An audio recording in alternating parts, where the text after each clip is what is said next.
देखो, विश्व की प्रमुख अंतर्राष्ट्रीय संधियों की बात कर लेते हैं। युद्ध और शांति को परिभाषित करने वाली कुछ संधि हैं जो कि इम्पोर्टेंट हैं। वेस्टफोलिया की संधि 1648 में यूरोपीय राष्ट्रों के द्वारा हुई थी।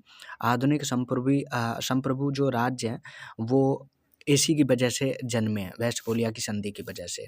वियना की संधि 1815 में हुई, वही यूरोपीय राष्ट्रों के द्वारा नेपोलियन के पतन के बाद यूरोप की राजनीतिक सीमा और शक्ति संतुलन को दोबारा से बनाने के लिए। वर्साई की संधि 1919 में हुई थी, मित्र राष्ट्र और जर्मनी के बीच में। इसमें प्रथम जर्मनी को नीचा दिखाने के लिए की गई थी। और नाटो की बात करें 1949 में यूएसए, कनाडा, पश्चिमी यूरोप के द्वारा सामूहिक सुरक्षा के लिए की गई थी। गुलाब जामुन की संधि 1950 में भारत और नेपाल के बीच में हुई थी, दोनों के बीच में खुली सीमा, आर्थिक सहयोग और विशेष संबंधों के नींव रखने के लिए। इसका ध्यान रख लेना, खुली जामुन संधि कब हुई थी? 1950 में।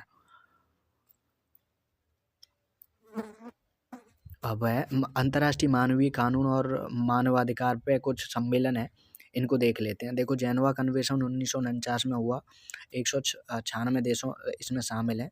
और ये युद्ध के दौरान लोगों की जो है लोगों को बहुत सारे संरक्षक देता है और उनके कानूनों को बताता है कि उनको, सैनिकों को किस तरीके से ट्रीट करना है, युद्धबंदी और नागरिकों की सुरक्षा रखनी है।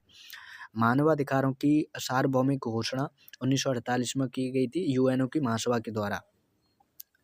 और बच्चों के अधिकारों पर कन्वेंशन 1989 में किया गया था। और लगभग ये सभी देशों के बच्चों के ऊपर जो है लागू होता है। अब है एनपीटी जो 1968 में की गई थी, परमाणु अप्रसार संधि।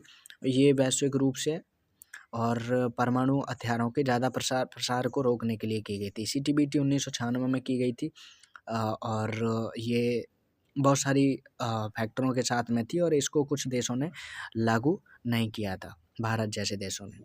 क्योटो प्रोटोकॉल 1997 में की गई थी, ये ग्रीन हाउस गैसों के प्रभाव को कम करने के लिए किया गया था। पेरिस समझौता 2015 में किया गया था, जो तापमान को कम करने के लिए किया गया था। इन चीज़ों को याद रख लेना, ये इम्पोर्टेंट है।